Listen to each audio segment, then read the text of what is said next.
조교사를 해보니까 꼭 알아야 될 그 네 가지가 있더라고요. 하나는 인력 관리, 하나는 사양 관리, 하나는 조교 관리, 이제 그리고 이제 그 하나는 치료, 장제, 요 네 가지는 꿰고 있어야 되거든요, 사실은.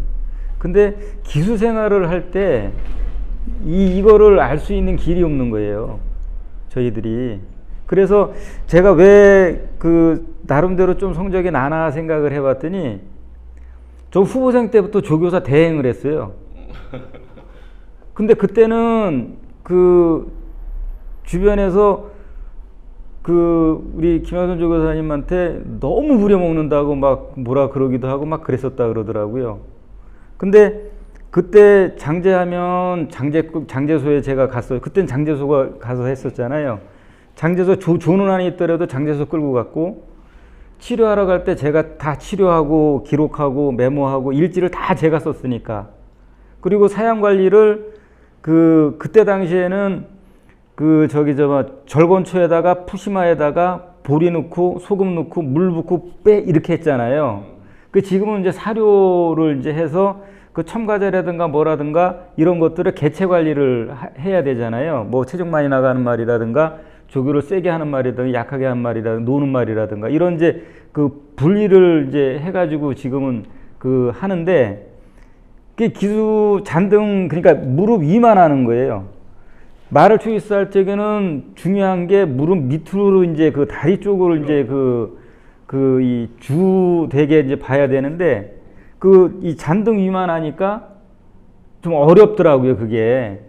그래서 그나마 이제 후보생 때부터 조교사 대행을 해서 나름대로 그거를 장제 치료, 사양 관리, 이제 그 관리사들하고의 어떤 그런 관계 이런 것들이 돈독하게 이루어지다 보니까 그게 조금 더 좀 빨랐던 것 같은 생각이 들어요. 그래서 이제 지금 우리 같은 이제 은퇴는 했지만 조교사들이 배움이 좀 부족했고 발표력도 부족하고 뭐 이래서 그렇지 실제적으로 그 말에서 여러 가지로 배운 점은 진짜 많아요. 그렇게 해서 배워야지 그래도 말에 대한 응급처치라든가 기수한테 뭐 여기가 좀 나쁘니까 이렇게 해서 이렇게 조결하고 뭐 하여튼 말을 일단 잘 알아야 또 성공할 수 있는 조교사나 기수가 되는 겁니다.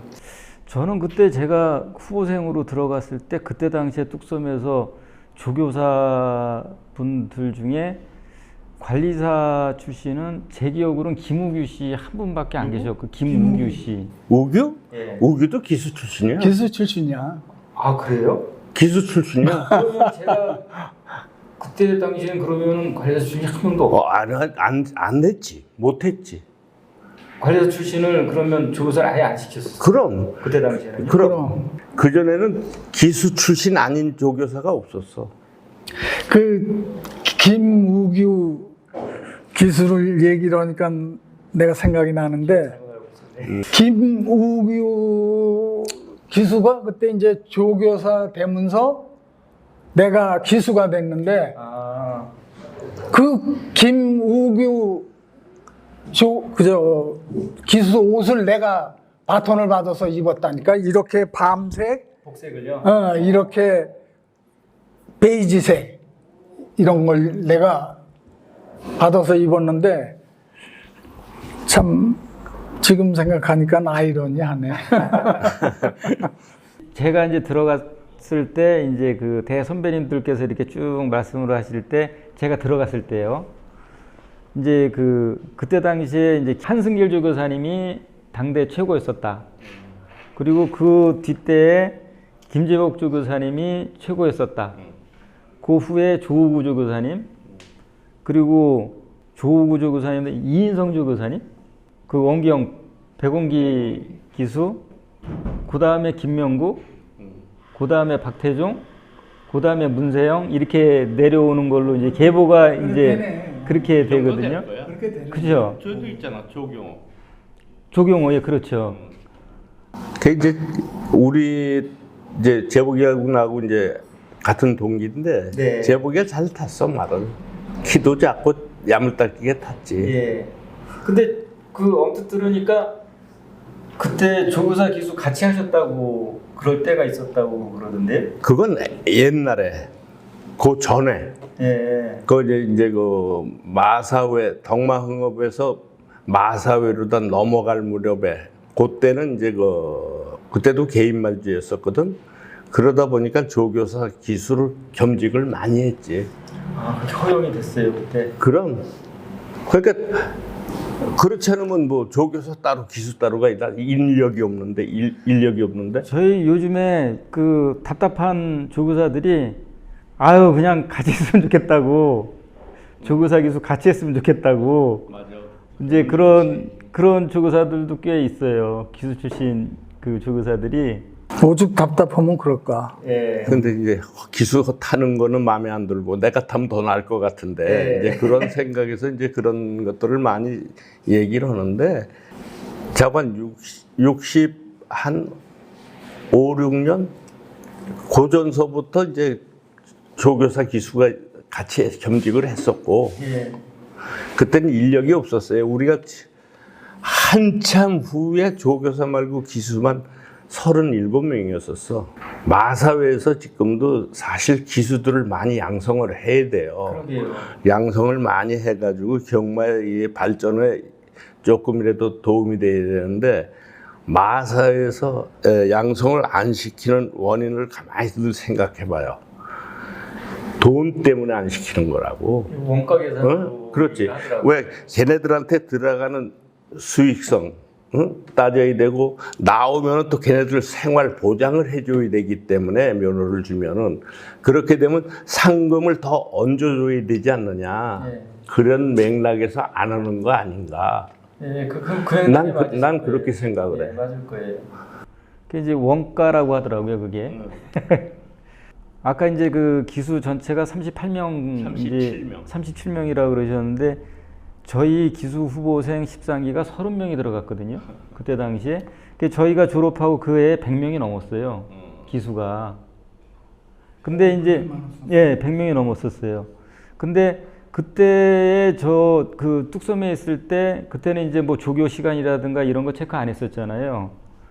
이제 저 같은 경우에도 새벽 2시에 나가서 조교했거든요. 조교해서 수장까지 다 해서 한 마리 얻어 타려고. 기수는 많고 말은 적고. 그러니까 이제 2시에 나가서 3시에 나가서 말 이제 조교하고 그 저기 마무리 운동하고 닦아 놓고까지 그렇게 한 마리 얻어 타려고 그랬었거든요. 지금은 기수들의 천국이에요, 천국. 글쎄 사람이 없잖아. 기수가 없잖아. 예. 이제 마사회에서 자꾸만 그러한 제도를 만드는 게 하루에 뭐 5발이 이상 안 된다. 뭐 7발이 이상 안 된다.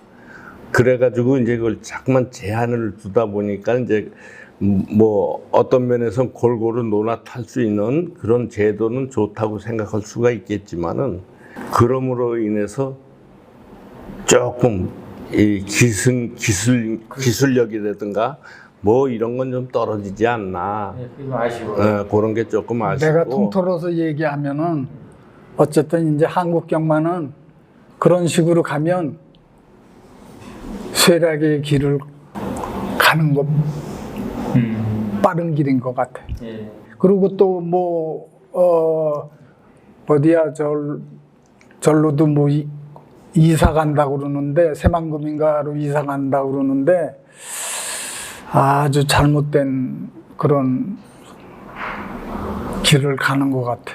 걱정돼 심히. 이제 그 지금 이제 뭐 은퇴하신 대선배님들도 이제 그런 걱정들을 많이 하시는데 지금 이제 현직에 있는 저희들도 그런 걱정이 사실은 많이 돼요. 그래서 이제 지금 이제 또 보면 이제 그 이촌동 쪽 한강변에서 이제 뚝섬으로 왔고 뚝섬에서 이제 그 신설동으로 왔고 신설동에서 뚝섬으로 왔고 뚝섬에서 이제 과천으로 이제 왔잖아요. 그 이제 86 아시안 게임이 끝나고 그 88 올림픽이 이제 치르고 나서 이제 이쪽으로 오게 된 거 아니에요.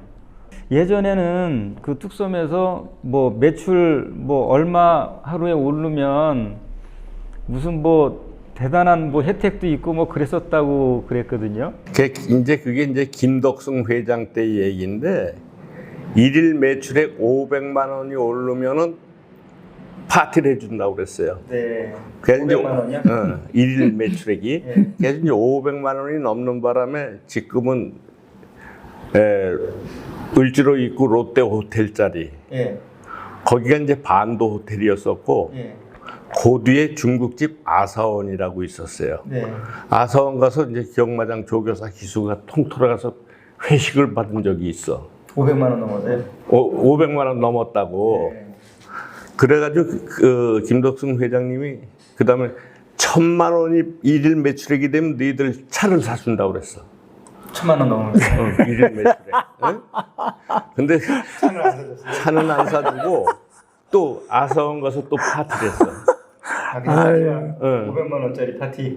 그런 식으로 네. 파티만 그래서 뭐 중국집에 가서 그때 못 먹어본 음식들을 뭐 마음대로 다 많이 먹어본 그런 기억이 있네. 예. 그 제가 기억으로는 그 도핑 검사가 86 아시안 게임 끝나고 그 기자재를 도입해 오면서 도핑 검사를 했다라고 그때 제가 들었거든요.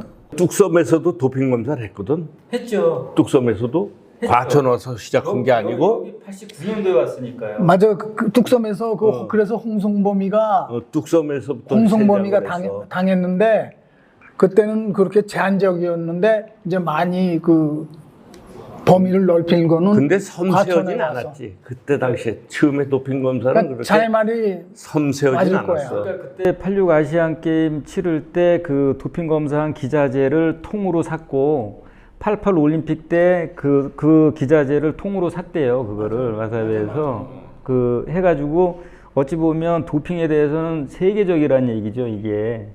근데 이제 그때 제가 기억나는 게 무섭더라고요. 그 저기 저 뚝섬에서 그 관람대 옆에 그 저기 저 그 말 넣어놓는 가마사가 있었잖아요. 거기서 도핑 검사를 하는 거, 그 흥분제를 넣었다가 진정제를 넣었다가 하는 거예요. 한겨울이었는데. 그래서 제가 그거를 오전서부터 오후까지 그거를 봤어요. 달달달달 떨면서. 근데 왜 끝까지 봤냐면 너무나 극과 극이라서. 흥분제를 놨는데 갑자기 막 땀을 막 흘리면서 앞에 있던 그 마신봉 있잖아요. 마신봉을 막 깰 판이야. 막 치는 게. 근데 조금 있다가 진정제를 놓으니까 쫙 가라앉더라고요. 그래서 야 무섭구나. 그때 제 그거 그 오전서부터 오후까지 봤어요. 그때. 네. 진짜 관찰력이 대단하구만. 네. 저건 뚝섬서부터 시작했어. 맞아. 그래가지고 그때 이제 제가 기억이 있었고 그리고 나서 이제 그 과천으로 와서 이제 그야말로 정말 그 아주 경마에 이제 그 아주 큰 그 시장을 만들었잖아요. 아까도 이제 말씀하셨듯이 누가 뭐래도 대한민국을 발전시킨 사람은 박정희고 그리고 마사회를 그 부흥시킨 최초의 어떤 그 분은 이건영 씨가 부흥 발전을 시켰다라고 이제 많은 선배나 이제 그 말씀을 하시더라고요. 맞는 말씀이야. 예. 정답이야. 그리고 이제 저희한테는 그때 당시에 그 저기 저 성용욱 회장님 오셨을 때 관리사나 왜 그걸 제가 기억하냐면요. 제가 이제 그 소개해서 들어온 제 친구가 있는데 도저히 못 먹고 살겠다는 거예요. 그거 월급으로 3년만 기다려라. 저기 저 나를 봐서라도. 근데 그때 이제 그 갑자기 한 30% 이상이 확 오른 거예요. 그래서 지금까지 이제 지금 그 친구가 있거든요. 그래서 오히려 고맙다고 지금 하고 있어요. 이제 왜 그러냐면 역대 회장님을 갖다가 김덕승 회장님이 7년 했을 거야 아마 7년 김덕승 씨가. 그분이 사비를 털었더만요. 그 양반이 뭐냐면 5.16 주체 세력의 민간인 1호야. 그래서 박정희 저희 뭐야 계엄사령관하고 저걸 쪽에 굉장히 절친한 사이야. 네. 그래서 김덕승 씨가 경복궁. 예. 경복궁에서 박람회가 열려야 되는데 거기 박람회 회장으로 갔어. 예. 근데 그 박람회가 실행을 못하고 막 안 됐어, 흥행이. 그래서 그 다음에 경마장에다가 그 양반이 오면서 거기다 또 박람회를 유치한다고 그래서 이제 그 박람회를 시설을 갖다가 그냥 막 짓고 그랬었어. 예. 박람회. 그런데 이제 그것도 안 됐고, 네. 그래가지고 그 양반이 한 7년 하셨나? 그러고 이제 그 다음에 바톤을 이어받은 게 이제 김동화 장군. 예. 그 양반이 하시다가 이제 이건영 회장님이 또 맡아가지고서 그래도 그 양반, 이건영 회장님이 9년인가 8년인가 하셨어, 그 회장을. 응? 세 번. 응, 3대를 했으니까 어떻게 된 간에 8년인지 9년을 하시면서 경마 산업이 이렇게 많이 활성화되고 번창한 거지. 그런 것 같아요. 어.